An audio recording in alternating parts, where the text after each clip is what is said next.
In the name of God, the all-beneficent, the all-merciful.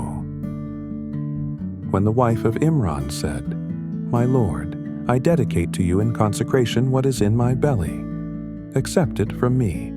Indeed, you are the all-hearing, the all-knowing." When she bore her, she said, "My Lord, I have borne a female child." And Allah knew better what she had borne, and the male child she expected was no match for the female child she had borne.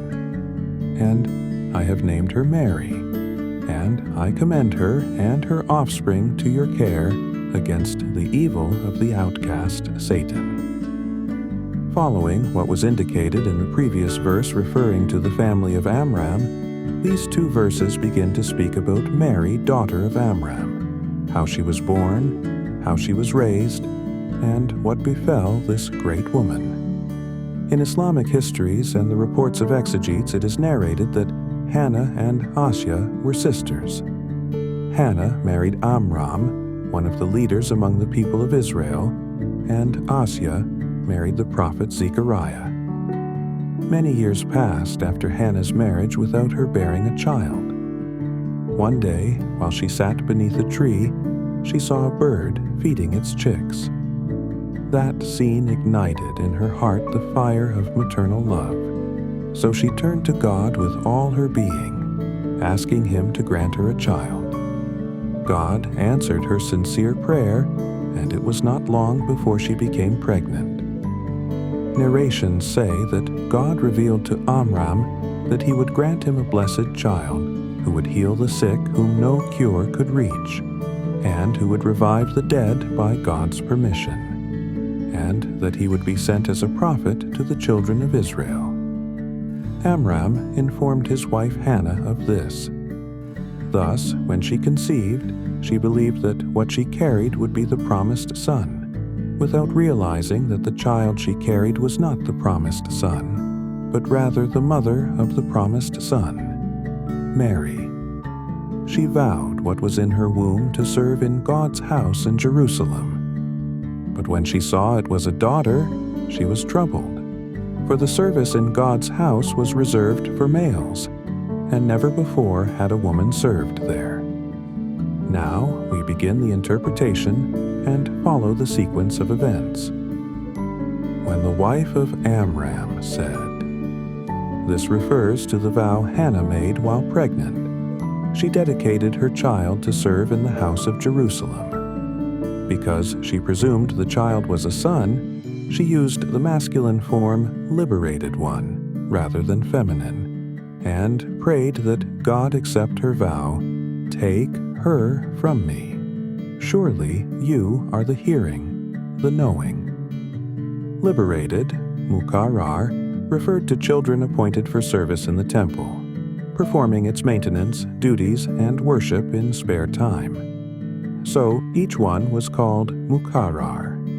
Liberated because he was freed from parental service, an honor and point of pride. It is said these boys served under parental supervision until maturity, and afterward they could continue if they wished or leave the service. Some hold that Hannah's vow indicates that Amram died during her pregnancy. Otherwise, it would have been difficult for her alone to make that vow. When she delivered her, she said, "My Lord, I have given birth to a female." This verse describes Mary's mother after childbirth. She was distressed that she had borne a daughter. She spoke to God, acknowledging that male and female are not the same in fulfilling the vow. A female cannot serve in the temple as a male can, especially after reaching puberty when she has menstrual cycles and cannot enter the sanctuary. Also, physical strength, issues of veil, pregnancy, etc., and male is not like the female. From contextual clues in the verse and from traditions of interpreters, this phrase, "male is not like the female," is taken as the speech of Mary's mother, not of God. She might have said, "female is not like the male" in usual speech order, but out of grief and distress at having borne a daughter, she spoke as she did. She believed the child would be male and fulfill her vow, and that expectation led her to place male before female, despite grammar and the usual order. The parenthetical phrase, "and God is best aware of what she gave birth to," was added by interpreters to show that God knew her child's nature long before she gave birth. "And I named her Mary." It becomes clear here that Mary's mother named her upon birth. Mary, in her language, means devoted worshiper. In this, the pure mother's longing is evident. She hoped her child would be dedicated to God's service. After naming her, she asked God to protect her and her offspring from the whispers of Satan. "And I seek refuge for her and her descendants with you from the accursed Satan." The next video will begin with the divine selection of Mary, the full, authentic story you've never heard before, exactly as it is in the Holy Quran, without any distortion. You will discover that you may have never truly known Mary and Jesus, peace be upon them, nor heard their real story, until you hear the facts revealed through the Quran and the household of the Prophet.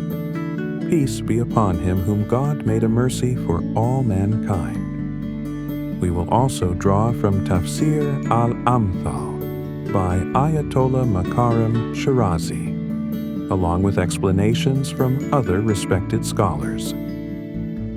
I need your support to help this message reach more people. Please like, share, and subscribe to the channel. And share these videos with your friends and family. Your support helps me continue spreading the light of the Quran and the truth of faith to hearts around the world.